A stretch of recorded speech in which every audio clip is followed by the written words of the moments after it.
Welcome back into the Sports Source. This segment brought to you by Southeast Termite and Pest Control. Spring isn't far away. That means mosquitoes aren't far away.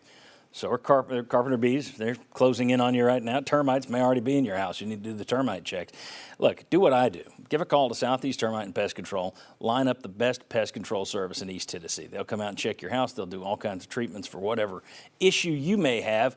And you can check them out online to learn more about them. It's a tremendous company. I can't say more than that. I've used them for years. Southeast Termite and Pest Control. All right, back with Mark Pancratz. We're over at our little side table right now. I want to do just a one-on-one with you.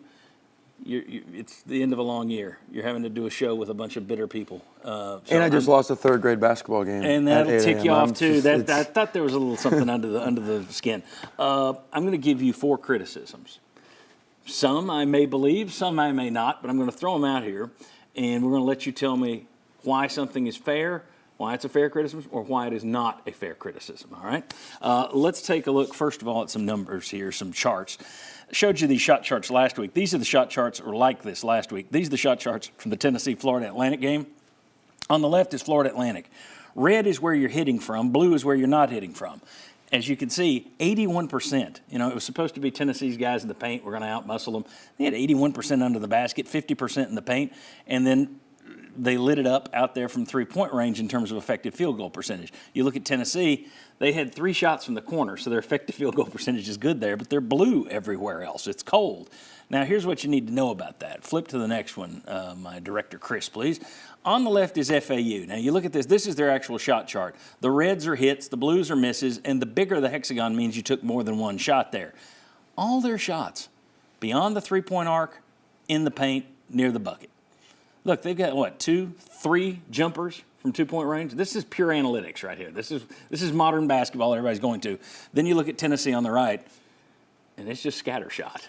It's contested 2s, it's contested 3s, it's get it inside, it's whatever's working. My question, or my statement at least, is, and you tell me if this is fair or not, FAU has an offensive identity, Tennessee has a defensive identity, and just hope something comes together on the offensive end.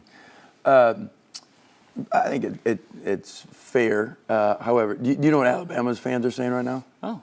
Alabama's fans saying the reason why that loss is because all they do is either get the ball to the rim or shoot threes. Yeah. And they lost. They happen to miss those shots, so they end up losing the tournament. They averaged 10 per game for the year and went 3 of 27 in the tournament. So like if you're missing the shot, what I think the key word that you said in that statement was contested. The fact that our offense and our identity is get the ball inside, but we continually run stuff or don't run stuff that make our guys have to make contested jump shots. Okay, so overall, unfair. Unfair? Sure, yes. Okay, good deal. Let's go to number 2.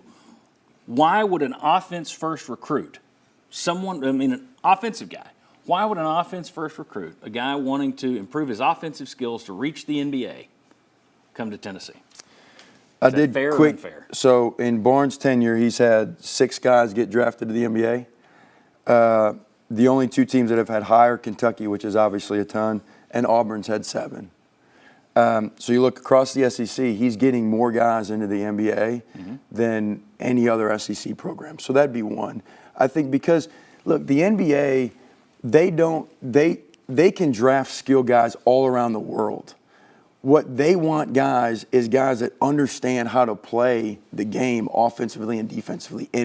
And Barnes' team is great. Their program is great at teaching guys how to play the game of basketball offensively and defensively. So a skilled guy with the right mindset can come here and become a better player for the NBA because he's already got the NBA offensive skill package to go with it. And a lot of times the NBA, to be honest, is just looking at your body. Can he jump? Can he do that? Then we're going to take a shot at him. There's a lot of that too. Well, and there's a lot of the culture type stuff that Barnes has. These guys are good guys that they'll know how to be able to be a professional as opposed to be a knucklehead. Right, yeah. Okay, so 2 unfair. So let's go. Let's see if we can get a fair one in here. Check out this graphic, all right? What you see here, Justin Powell transferred to Tennessee from Auburn. As you can see, that first year at Auburn, he only played 10 games before he got the concussion, but he averaged 27 minutes. He shot 44% from 3 and averaged 11 points a game in those 10 games. He came to Tennessee, he played 30 games, but he only got 14 minutes, and it was always because he didn't play great defense. His three-point percentage was 38%, and he only scored 3 per game. He transferred to Washington State this year, not exactly a juggernaut program. 34 games, back up to 33 minutes. His three-point percentage went back up to 42.2, and he averaged 10 points per game. Then you go down and look at Drew Pember. Now, look, he transferred down to a lower division. I get that, UNC Asheville. But he was player of the year in that league. And also, you see, he went from 1 and 0 points here to 15 or 20. Let's say you got you 10 here. That would be still value. But he got 13 points in a game against UCLA in the NCAA tournament. So he's not a complete – you can't just chalk it all up to the fact he's playing Elon.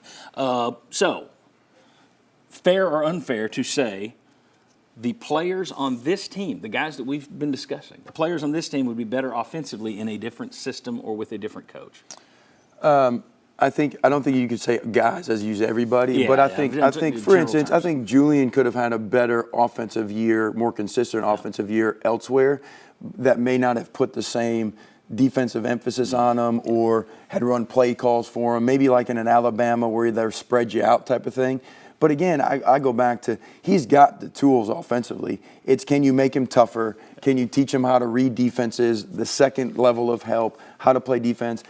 So, yes, there are guys on this team, absolutely, that could be better offensively other places. Well, good. I thought that one was fair. All right, that one was fair. I'm glad you agreed. And the reason being, I think that, if a guy is on another team that's all offense, if you give him to Rick Barnes, he'll be better on defense because he focuses on defense. I just think that's natural. Look Not at everybody. Look at Tyreke Key. I mean, he struggled offensively this year, but he was much better defensively this year than he was when he was at Indiana State. Yeah, so part of it's what you're working on. So when you look at these guys and you say, well, they can't score, they can't do this. Well, they may be a little more effective in a different system where there's less emphasis on defense and more on offense. All right, let's take a look at one more. This is Rick Barnes. It's 16 seasons. If somebody says, why didn't you do his whole career? It's because I have a life. Not much of one because I still got in 16 seasons. But what I did, 8 seasons at Tennessee, so I went and got his last 8 seasons at Texas. That's good years at Texas, then the fall off. That's the rebuild at Tennessee, and now the good years at Tennessee. What you see is November, then drops off winning percentage to December, then drops off to January, then drops off to February, then drops off to March. I bring this up because Rick Barnes pointed out after the game, we haven't been healthy since February 8th. Which is true. I would argue he's making an excuse because his teams fall apart this time of year anyway. Fair or unfair? I mean, that's unfair from the standpoint of you got Zakai, such a instrumental piece to your program, Kyle Alexander in the NCAA tournament, Josiah's been hurt. I mean, so the injuries are a real thing. Now, what I do think would be fair is when you look at adjustments. Barnes, again, kind of like Konzo Martin, he was good because he was very principle-based. Like, this is what we do, and we're not going to make much adjustments. You gotta play up to our level. But the coaching in the SEC has gotten a lot better. You see guys that the second time around, they see how you defend, they see how you do things, and they make adjustments. We don't make as many adjustments on the defensive end or offense this year. We're not running different things. We're kind of doing a lot of the same stuff. So I think part of it is in conference play the second time around, teams just know how you defend, they know how you play, and they're making some adjustments.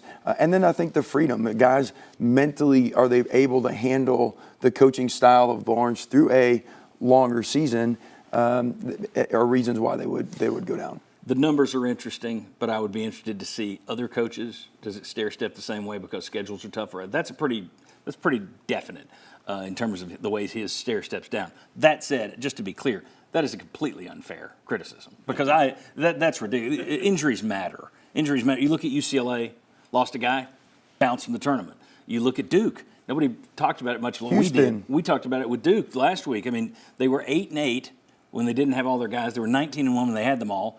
They didn't have them all against Tennessee. You beat them. You didn't have Zakai. Injuries absolutely matter. He's not making an excuse. I've heard that it's an excuse. So I put that in here to where we could kind of smack that one down. All right, so only one of those was fair, and it was a partial fair.